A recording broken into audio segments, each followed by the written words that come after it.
Hello, Tutor Hello! Wendy! Hello, Tutor Eric. Happy New Year! Ayan, Happy New Year din sa iyo, Tutor Wendy, at Happy New Year Yes. sa ating mga mahuhusay na guro, mga mahuhusay na mag-aaral at ang ating Yes. mga magulang. Ayan, isang mapagpalang hapon po sa inyong lahat. Happy New Year and Happy Monday once again. Ayan, Mhm. I am Tutor Eric po saying that learning biology is fun and terrific. And I am your tutor, Wendy, and I believe that general biology will come in handy. Welcome po ulit sa ating kauna-unahang Itulay Gen Bio 1 session ngayong taong 2022. Ayan. At ayan, Tutor Wendy, tayo ay nasa week 6 na ng ating discussion ngayong Yes. hapon na ito. Okay, so ano ba ang ating magiging topic for this session, Tutor Eric? Ayan, ang ating magiging topic for this session ay ayan, tayo ay i-discuss natin ang anaerobic respiration. So last Mm-mm. week ay nung bago tayo maghiwa-hiwalay, bago mag-break, ay diniscuss na natin ang cellular respiration. So ngayon naman ay pagpapatuloy natin ang discussion ng cellular respiration. So Yes. So, ayan, sana Tutor Wendy. natatandaan pa nila yung ating pinaka naging huling tutorial nung 2021 medyo matagal din yung ating naging break, 'di ba? No Christmas break. Pero sana natatandaan pa nila. So, bago tayo magsimula, Tutor Eric, yung ating mga usual na paalala sa ating mga estudyante. So, you have to ready your pens and papers so you can jot down notes. So, mas magiging madali ang pag-aaral kapag kayo ay nag-note taking. So, listen, learn, and participate. Alam na yan ng ating mga bioactive students na tuwing meron tayong activities and quizzes, pwede silang makilahok by typing in their answers dun sa ating comment box. So, at lastly, yung ating laging pinapaalala, kahit na nagpalit na ng taon, hindi pa rin ito mawawala, yung ating respeto sa isa't isa, lalo na sa mga chinachat natin sa ating comment box. Ayan, ano ba ang meron ngayon, Tutor Wendy? Ayan, so isang napakagandang paalala ito para sa lahat na tuwing unang linggo ng January ay nagse-celebrate pala tayo ng tinatawag na National Time Consciousness Week. So meron palang ganun. So for this year, 2022, ang slogan ng ating Consciousness Week celebration ay Bangon Pinas para sa bagong bukas, sundin ang tamang oras. So Tutor Eric, ang nangunguna dito ay yung ating Department of Science and Technology. So, ang layunin ng celebration na to ay mag-instill ng culture of discipline sa ating mga Pinoy. Kasi nga, di ba, Tutor Eric, meron tayong tinatawag na parang kilala tayo sa Filipino time. No, na Oo, Tutor ang mga Pinoy daw Wendy, ay oo, ang mga Pinoy daw ay laging late. laging late. So, bilang para maiwasan na natin ito, 'di ba? So sineselebrate natin yung Time Consciousness Week.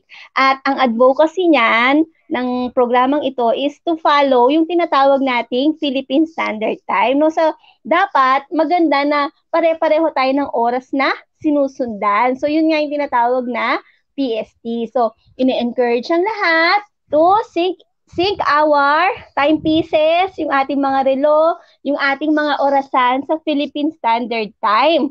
So makikita po yan, kung gusto nyo malaman yung ating PST, pwede kayong pumunta sa website ng DOST Pag-asa. So ito type nyo lang sa inyong browser yung bagong.pagasa.dost.gov.ph. Ayan, so Tutor Wendy, Mm. magkakaroon tayo ng attendance check. So, just type your name, grade and section, school, at name ng General Biology Teacher 1. Ayan, para kayo ay mai-recognize din namin next week na nakapag-attendance kayo as well as your school and your teachers. Oo. So, napaka-importante yan, Tutor Eric. Para naman kasi, minsan, nakikita ko maraming nagpa-participate sa ating activities and quizzes. Kaya lang hindi natin sila masyadong ma-recognize kasi hindi natin makuha yung kanilang information, the school they came from, yung kanilang mga Gen Bio 1. So, bago ang lahat, bago tayo sumali sa ating mga activities, mag-attendance check po muna tayo. So, kanina nakita ko, kakaumpisa pa lamang ng ating session, bumabaha na ang ating comment box. So mukhang nag-attendance check na yung ating mga bioactive students. Ayan, sina Frances, sina Mm. Elena, ayan, si Allen Mark, Lydel, si Lady Isaiah, si Kirby, ayan, si Patrick, si Almarie, ayan, si Drew Avinash, si Alea, Hannah, Bea Katrina, Corinne, Edelmay, Arian, ayan, si John Carl, ayan, at saka ayan, sina Charmaine, ayan, mga Oo, bioactive napakarami students niyan. Oo, natin. pag tayo ay nag-check ng ating mga comments, sila lagi yan, yung ating mga estudyante. So, welcome back mga anak sa ating session. Ayan. At speaking of bioactive students, ayan, we would like to recognize our partner schools and our partner teachers noong nakaraan sa week 5. So, ayan, week 5 partner natin. Again, ang Daniel R. Aguinaldo National High School with Tutor Jen as our partner teacher. At ang ating mga learners, si Alea, Almarie, Arian, Arcane, Bea, Bianca, Brian, Charles Dave, Danver, Derek, Drew, Eddie, Elena, Ethan James, Francis, Jimwell, Gila, Hezekiah, Jamze, at saka si Janica. And of course, we have John Raven, Jean Glidel, John Carl, Juvenile, Carl, Kent, Corinne, Christine, Kyla, Mary Steele, Mark Allen, Mark Jive, Marlon, Natasha, Nicole Kite, Navaliza, Princess, Samantha, and Charmaine K. Ayan. Lipat tayo ng school. Punta tayo ng Jones Rural School, Isabela. Tutor Oo. Wendy. Yes, from Davao to Isabela. So, under Ma'am Cheryl G. Reyes, we have Eliza May, Crystalline Jade, Francis Carel, Girly, Janelle, Jimina, John Errol, John Wayne, Louisa Joy, March, Noreen, Randolph AJ, and Roanne. Ayan. Mula naman sa Lalawanan National High School, we have Mm-mm. Imelet. Ayan. So, So, saang region bagong ano ito? natin yan, bagong bioactive student. Naku, I think saan this nga is ba ito? from Will Isabelsa go back. also, no? Isabela din, oo. Oo. I hope we got it right. Ayan. So, Mm-mm. ayan. Welcome po sa ating group, Lalawanan Yes. National High School. Ayan. And from Malinta National Senior High School, this is in Valenzuela. Ayan. We Mm-mm. also have our partner teacher, Sir John Enguero, and ang kanilang bioactive student na si Mark Anthony. Yes. Another Suki. So, from San Miguel National High School, ang kanilang Gen Bio 1 teacher ay si Ma'am Mary Joanne V. Aquino. We have Giselle Ann, Joanna Marie, Jude Cedric, Mervin, Nerissa, and Princess Divine. Ayan. Yan, So, congratulations! congratulations sa ating mga bioactive students. Proceed na tayo ngayon sa ating week 6. Huwag na tayo magpatumpik-tumpik pa. Ano po ba Yes. ang MELCs natin or most essential learning competencies, Tutor Wendy? So, for our week 6, ito ang ating mga most essential learning competencies. So, number 1 is to differentiate aerobic from anaerobic respiration. Number 2, describe reactions that produce and consume ATP. Number 3, describe the role of oxygen in respiration and describe pathways of electron flow in the absence of oxygen. And lastly, explain the advantages and disadvantages of fermentation and aerobic respiration. Ayan. So ano nga ba ang let's have a review ng ating diniscuss noong nakaraan sa ating cellular respiration. So again, cellular respiration, this is the process na kung saan tayo ay nakakapag-generate ng ATP na magagamit sa iba't ibang metabolic reactions okay, as a source of energy. So, under the cellular respiration, we have glycolysis, Krebs cycle, at ang ating electron transport chain, and oxidative phosphorylation. So, dito sa glycolysis, ayan, ang ating glucose ay nai-split into pyruvate at nakakapag-produce tayo Mhm. dito ng ATP at saka ng NADH ang ating mga electron carriers na mga gamit naman natin doon sa ating electron transport chain. So yung pyruvate na galing dito sa ating Krebs cycle, mag-undergo siya ng transition para maging acetyl coenzyme A at para tayo ay makapagsimula ng ating Krebs cycle. Sa Krebs cycle, mas maraming NADH at FADH na mga electron carriers naman ang mapoproduce natin.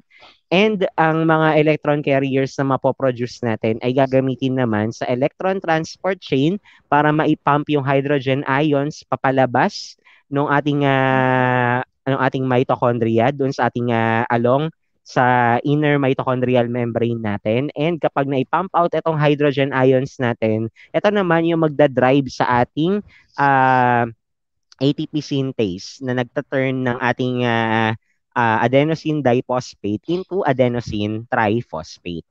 Okay, so sana natatandaan ninyo yan, bioactive students. Yan, this is one of the key concepts. At dahil dyan, may tatanong ako sa inyo. Ayan, specific ito. Alin ang final electron acceptor sa ating electron transport chain? Is it A, the complex 4? B, is it the cytochrome C or ubiquinone natin? C, hydrogen ions? Or letter D, oxygen? Saan ba napupunta after nitong electron transport chain natin, itong mga electrons na ito, sino ang huling tumatanggap sa ating mga electrons? Ayan. So, yan na nga yung test. Kung natatandaan ba nila yung last session natin, Tutor Eric. Yan. At merong Pumapasok na ang hindi kanilang mga sagot. magpapatalo.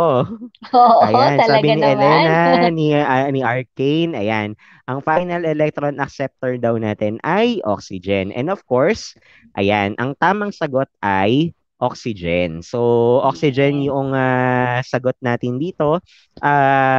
At yung oxygen natin, kapag ito ay naka-receive ng electrons, ayan, it will be turned into water molecule. So, kaya tayo merong byproduct ng water. But take note that this is in aerobic this one happens in aerobic respiration. Ibig sabihin, ito yung cell respiration na nag-occur when the oxygen in the environment ay abundant or available siya. So kagaya nating mga tao. So we have abundant oxygen here in our environment. But let us not forget that we have organisms that are living in anaerobic o meron din tayong mga organisms na nabubuhay sa low oxygen conditions or yung masyadong mababa yung oxygen level content ng kanilang environment. So we have various species of bacteria that are living sa isang anaerobic environment or nasa low oxygen sila na environment. And likewise, we have marine organisms na namumuhay sila sa low oxygen conditions. So, pag tayo kasi nasa ocean, habang mas lumalalim yung level ng natin sa ating karagatan, doon sa depth, okay, mas bumababa yung available na oxygen. And yung ibang mga elements, yung mas abundant doon. And in that case, mas nagiging favorable na hindi oxygen ang gamitin na final electron acceptor.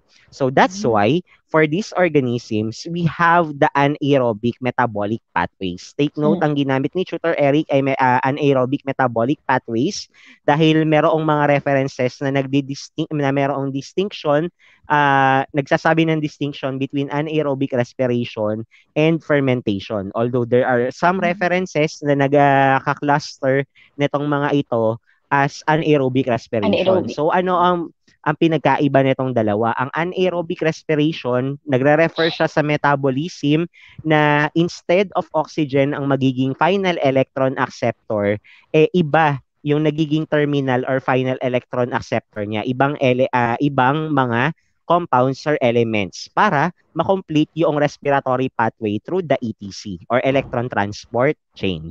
Okay, whereas yung ating fermentation, ito ay process na kung saan dahil yung NADH natin ay kinakailangang maibalik siya into the oxidized form na NAD dahil limited lang ito doon sa ating cell, ayan, kailangan may pagpuntahan yung electron na na-receive niya.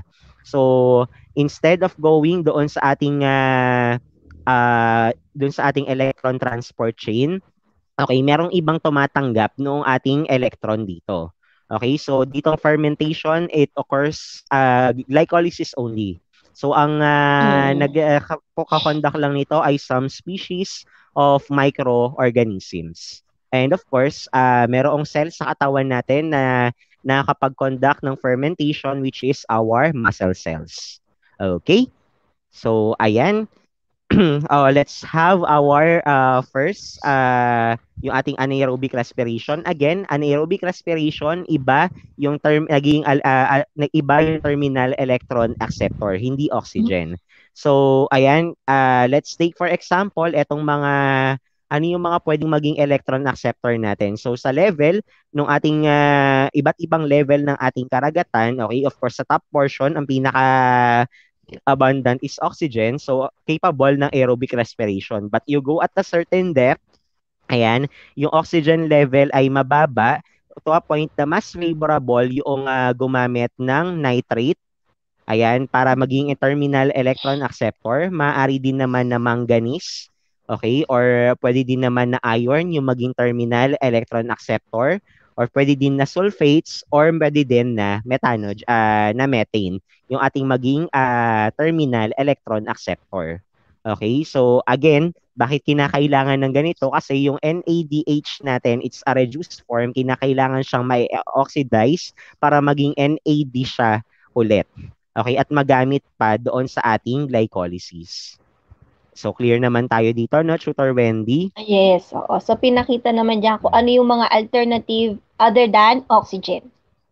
Okay. So we also have other studies ayan na i-investigate. So in the case of Burkholderia cepacia, so this one it's a protist na isolated from an alkaline crater lake. So ang ginagamit naman nito based doon sa study na ito, ayan, it is evident na mula doon sa kanilang ATC inhibitor na studies na yung ginagamit nitong ating protease na ito is the chromate as the terminal electron acceptor. Mm. Okay, so chromate naman yung ginagamit niya. Ayan yung ating anaerobic respiration. So ibang ibang terminal electron acceptor ang ginagamit, and still it proceeds doon sa ating respiratory pathway. Okay? Now, we will take a look doon sa ating glycolysis before tayo mag-proceed doon sa ating fermentation. So, looking back at our glycolysis, again, itong glucose natin na ito ini-split natin at kinakabitan natin ng mga phosphate groups para tayo ay makapag-generate ng ating adenosine triphosphate and yung product na sa dulo nito na pyruvate. So doon sa ating pagsisimula ng energy payoff phase, ayan, 'di ba na hati na natin yung ating glucose, ayan, at nakabistan na natin siya ng isang phosphate group. We have the glyceraldehyde 3-phosphate, ayan, from our energy investing phase. Now, what comes next ay yung ating NAD, okay, ay etong ating NAD ay makaka-receive siya ng electron mula dito sa ating glyceraldehyde 3-phosphate. Kaya siya nagiging reduced. So we have the reduction of the NAD into NADH. Again, Leora, lose electron is lose electron oxidize, gain electron ay reduce. Reduce. Okay? And in the process, ayan, etong glyceraldehyde 3-phosphate natin, kapag ito ay kinabitan ng isang phosphate group, what comes next is yung ating adenosine diphosphate ay maiko-convert into adenosine triphosphate. Kaya nagkakaroon tayo ng product na pyruvate, which is a molecule na tatlo ang carbon. Okay po tayo dito, no, Tutor Wendy? Sana Yes. nasusundan pa at nare-recall ng ating Parang mga review. learners. Oo, review. So, ayan. Ngayon, dahil meron nga tayong tinatawag na limited nga lang yung ating NAD. So kinakailangan may puntahan itong electron na kanyang na-receive. May mga organisms na uh, hindi nakakapag-undergo ng electron transport chain. Okay? Dahil hindi available ang oxygen as terminal acceptor. So kinakailangan merong puntahan itong electrons nila. Now, dito pupasok yung tinatawag natin na fermentation. So we have two types of fermentation. We have the alcoholic fermentation and we have the lactic acid fermentation na kung saan, of course, ang product natin ng alcoholic fermentation is an alcohol and dun sa Mhm. ating lactic acid fermentation is lactic acid yung ating magiging product. So ayan, as usual, para sa alcoholic fermentation, mag-undergo ng glycolysis para makapag-produce tayo ng dalawang pyruvate. Ayan, and magkakaroon ng removal ng carboxyl group itong pyruvate natin kaya magiging acetaldehyde siya at ang acetaldehyde natin is siya yung magre-receive ng electron mula doon sa ating NADH para maging Mhm. NAD siya at makakapag-produce itong process na ito ng ethanol. So take a look. Ito yung detailed na step niya. So itong pyruvate natin, itong carboxyl group niya, yan ay mawawala or ma-detach sa pamamagitan ng pyruvate decarboxylase natin. So we have a byproduct ng carbon dioxide dito. Tapos, ayan, so magiging acetaldehyde siya. Mula doon sa acetaldehyde, ito ay mare-receive niya yung electron mula dito Mhm. sa ating NAD. Ayan, kaya magiging ethanol itong ating acetaldehyde. Okay, so that is the process of alcoholic fermentation. So yung NAD niyan magagamit into another round of glycolysis. Okay? So ano naman, Tutor Eric, ano bang significance nito? So we have the alcoholic fermentation in action. Kaya tayo merong mga alcoholic drinks ay dahil dito sa ating alcoholic fermentation. So what we have, yung ating mga wine, yung ating mga vodka. So para ito ay may produce, nagsa-start ito with a carbohydrate source. In case ng ating wine, of course, grapes yung ginagamit sa kanya, vodka, potato. Ah, Mhm. okay, so ito ay i-juice para makuha yung para makuha yung sugar content nitong mga plant products na ito, then it will be combined with a starter o yung tinatawag natin na mga fungi. Usually ito yung mga yeast. Okay, yung mga yeast ang may kakayahan na mag-conduct ng alcoholic fermentation. Fermentation. So, ayan, yung carbohydrates galing dito sa mga plant products na ito, ayan, at yung yeast natin, siya yung magsa-start ng fermentation, kaya tayo ay nagkakaroon ng alak, ng mga wines natin and other Mhm. alcoholic drinks. Okay? Sa Philippines naman, we have our own wine, yung tinatawag natin na ah yung yung tinatawag natin na mga na excuse me, yung mga tinatawag natin na palm wine, yung mga lambanog natin, ayan, yung Oo. mga tinatawag natin na bahalina, yung mga tuba wine natin. So, galing ito doon sa family or palm family. So, yung juice mula dito sa, yung mga sap mula dito sa ating mga nipa trees, okay, ito ay ini-store para eventually ito ay maging isang tuba wine or maaari din na certain process para ito ay maging lambanog and other products. Tutor Eric, nasaan yung yeast niyang mga yan? So, ang ginagamit na yeast niyan is yung mga yeast na present na doon sa halaman natin. So, wala nang idinadagdag na yeast dyan. Meron ng mga naturally inoculated na yeast na present doon sa ating plant Mhm. products. Okay, so wala siyang dinadagdag na yeast. Okay, we also have other wine products such as the Basi na ang ginagamit naman is yung sugar cane at Mhm. meron din yung I think in this one is in Ilocos region, yung tinatawag natin na merong rice wine, yung tapoy. Yun, nilalagyan siya noong bubod na which is meron siyang yeast, ayan, para ito ay magkaroon tayo ng wine. So may mga local wines tayo and of course, these are of significance kasi may it is helpful for the economy in a way. And of course, it preserves our culture. Another Parang mga application ng backyard ating industry yan eh, di ba, no, Tutor Eric? Mga backyard industry. Okay, opo. Ayan, Mga winemaking.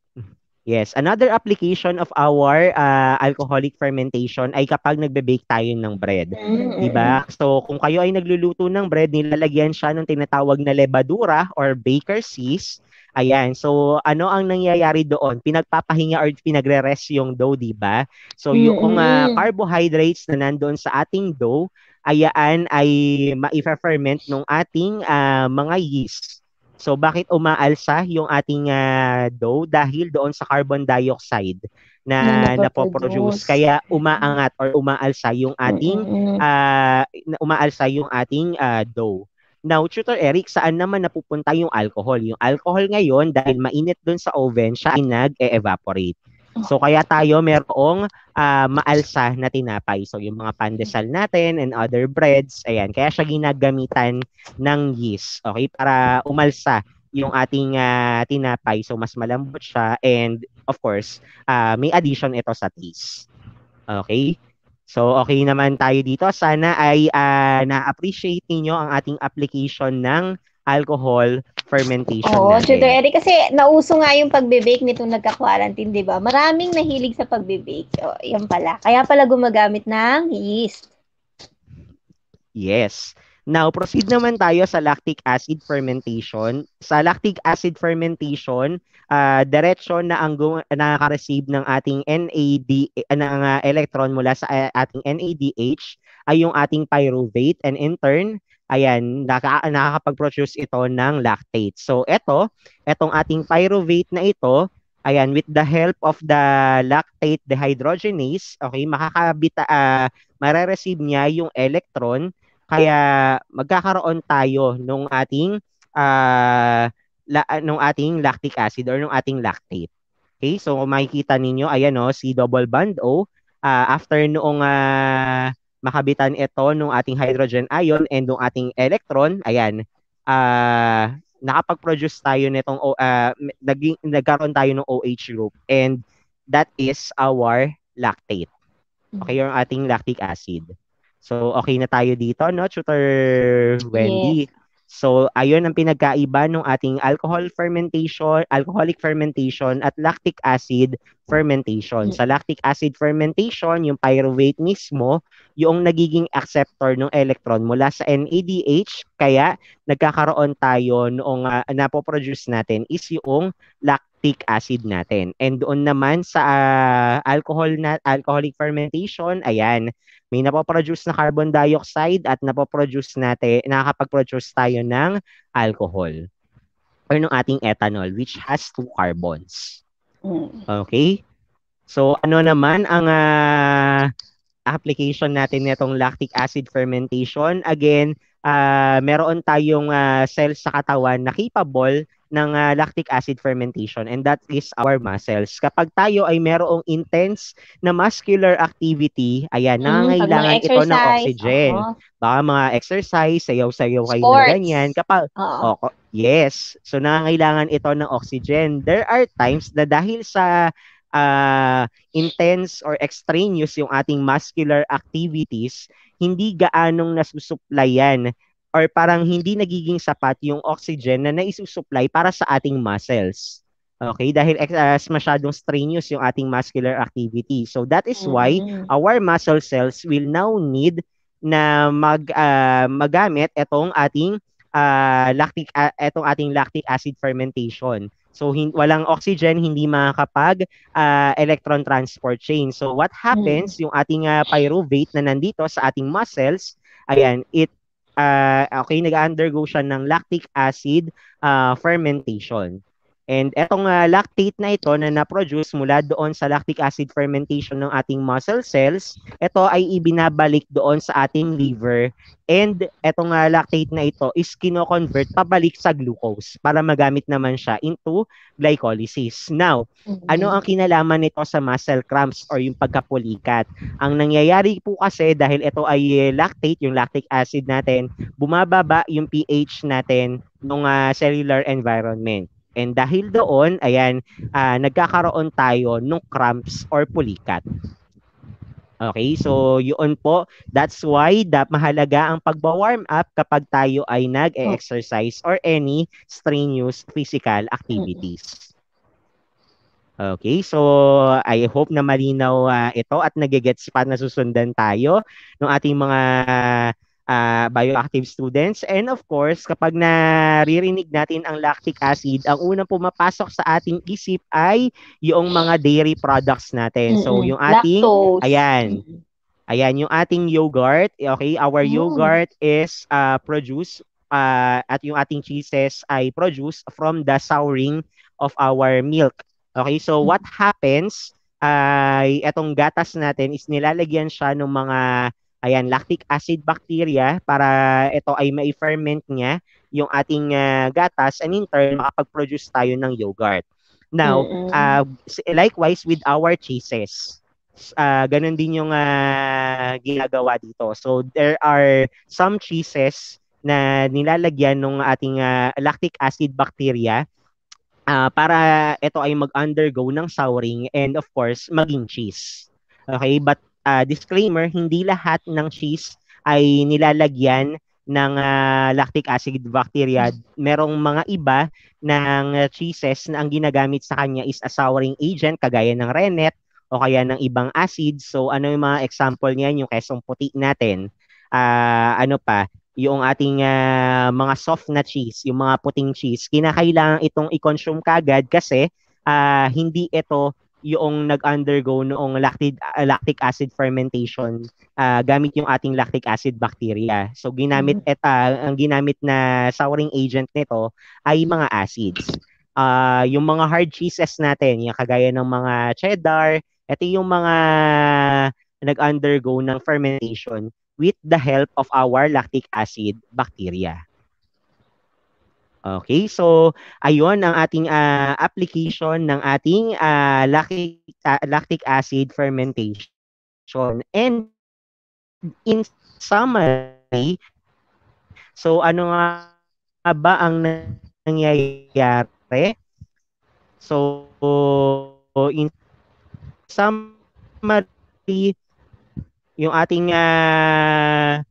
pyruvate ayan ay mag-undergo siya ng yung ating pyruvate ay mag-undergo ng kung ito ay direktang makaka-receive ng ating electrons mula sa ating NADH para maging NAD ulit. Ayan, makakapag-produce tayo ng lactate. So this is the lactic acid fermentation. And in the case of alcoholic fermentation Okay, so medyo nagkakaroon ng technical issues again sa connection si Tutor Eric. So while waiting, 'di ba? Tingnan muna natin ang ating mga Tutor Eric, nandiyan ka na ba ulit? Wala pa. So we are almost through with our session for today. So nasasama rin na si Tutor Eric. Kamusta muna po sa lahat ng mga students natin from Daniel R. Aguinaldo National High School, from Jones Rural School, from Padre Garcia po, Padre Garcia National High School. Kamusta ulit kayo? Parang hindi ko kayo naramdaman last session natin. So, kamusta, kamusta? And sa lahat po ng mga bago nating manonood. So again, as a summary po, while waiting for our tutor Eric, sa atin pong anaerobic respiration, meron po tayong dalawa. We have yung ating alcohol fermentation at yung ating lactic acid fermentation. So of course, itong dalawang ito ay nagaganap in the absence po of oxygen. So kung hindi available ang oxygen, humahanap ng ibang metabolic pathway para magkaroon ng energy yung mga organism. So ang difference nito sa aerobic is mas kaunting ATP ang nag-generate sa anaerobic. Kaya nga sinasabi mas mas efficient sana yung aerobic, yung in the presence of our oxygen. Pero yun na nga, ang sabi ni Tutor Eric, mayroong mga organisms na walang masyadong access sa oxygen, kaya naghahanap sila ng ibang pathway. So, kung sa ating aerobic respiration, doon pa lang sa glycolysis, we can produce 4 ATP at sa totality ay 38 in some references and 36 in others na ATP. Sa ating anaerobic ay 2 ATPs lang ang kayang i-produce. So, moving on. So, while waiting for our tutor Eric na makabalik sa ating session, we will proceed with our bio quiz. So, for our first question, ayan ha, alam na alam niya ng ating mga bioactive students. So, you can type in your answers sa ating comment box. Just make sure na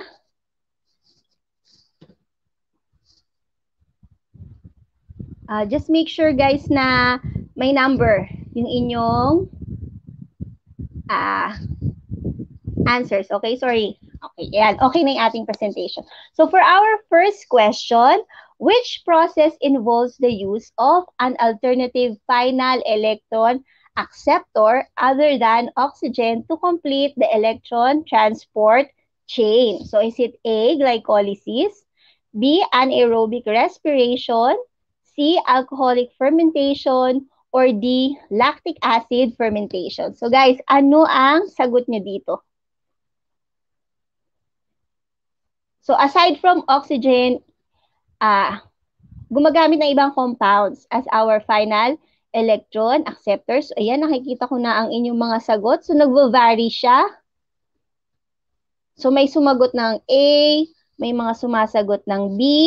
Okay? So ang ating clue ha, sabi, alternative final electron acceptor. So ano ba ang ating topic for this week? So ang tamang sagot dyan actually guys ay yung ating letter B, anaerobic respiration. Okay? So moving on with our second question. Which process is involved in the souring of milk? Bakit napapanis yung mga gatas? Okay? So A, glycolysis, B, anaerobic respiration, C, alcoholic fermentation, or D, lactic acid fermentation. Okay, waiting for your answers, guys. May mga sumasagot na. So, sabi ni Elena, Drew, Corinne, Nicole, John Carl, Francis Carel, Natasha, Luisa, Almarie, Allen, Mark, Kent, ang kanilang sagot ay letter D, which is the lactic acid fermentation. So, that is correct. Kaya nga, lactic acid, di ba? So, pag sinabi nyo kasing lactose, yan yung carbohydrates present sa ating mga milk. Okay, for our third question, which process is involved in wine and vinegar making? So, A, glycolysis, B, anaerobic respiration, C, alcoholic fermentation, or D, lactic acid fermentation. So, kanina pinakita sa atin niya nagbigay na examples ang ating tutor Eric dito sa ating wine and vinegar making. So, we have yung nabanggit niya, the basi, the tuba, and yung tapoy ba, mga guys? So, may mga sumasagot na, Janelle, Angelica, Corinne, Jamzi, Johanna, Maristyle, Shermaine, Ariane, John Carl. Ang kanilang sagot ay letter C. Let us check. Of course, tama ang inyong mga sagot. It is letter C, which is alcoholic fermentation. So, nakakagawa tayo ng mga alcoholic beverages through this process. And now we have our last question for week 6. So, which process is associated with muscle cramps? A, glycolysis, B, anaerobic respiration, C, alcoholic fermentation, D, lactic acid fermentation. Yan. So, ano ba yung nagbe-build up sa mga muscles kapag kulang ka sa oxygen and you are doing very hard or vigorous work? So, according to Elena, John, Errol, John Wayne, hello, Frances, Brian, Samantha, Girly, hello, ang kanilang answer ay letter D. So, that is lactic acid fermentation. So, kapag kulang tayo ng oxygen and we are doing yung mga exercises or sports natin, nagbi-build up yung lactate sa ating mga muscles dahil nga sa lactic acid fermentation. At yun, ang result nun would be yung cramps or nagkakaroon tayo ng hulikat. Kaya nga sabi kanina ni Tutor Eric, bago kayo mag-exercise or do something na mabigat sa ating mga muscles, kailangan ay nag-i-stretching tayo para ma-prepare naman ang ating mga muscles. So, very good talaga ang ating mga bioactive students. Yan na, Tutor Eric. Welcome back. Ayan. So, very good sa ating mga bioactive students and maraming nakakasagot ng ating ng tama ng ating mga questions. Yes. So, medyo parang nalito lang sila doon sa unang question. Sa una. No? Oo. Pero yun nga, again, ang distinction ni anaerobic, pang terminal electron acceptor ang ginagamit, hindi oxygen. Sa ating fermentation ay hindi siya nag-undergo nung ating ETC nung ating citric acid cycle or yung Krebs cycle. Okay, ang tumatanggap ng electron mula sa ating NADH ay yung ating pyruvate or yung ating excuse me, o yung ating acetaldehyde. Okay, para makapag-produce tayo ng ethanol or ng ating lactic acid. So, ito yung reference na ginamit ni tutor na ginamit ko for this presentation. And ayan, kailangan ay magbabasa din tayo ng iba pang references. So, don't forget na panoorin din ang ating iba pang senior high school science and technology subjects. We have Safety and First Aid, Earth and Life Science, General Biology 1, Media and Information Literacy, and General Chemistry 1. Ayan. And of course, your feedback matters to us. Ayan. Kung meron kayong feedback, comments, complaints, suggestions, and concern, ay scan nyo lamang ang QR code na makikita nyo sa inyong screen or punta kayo sa tinyurl.com/itolifeedback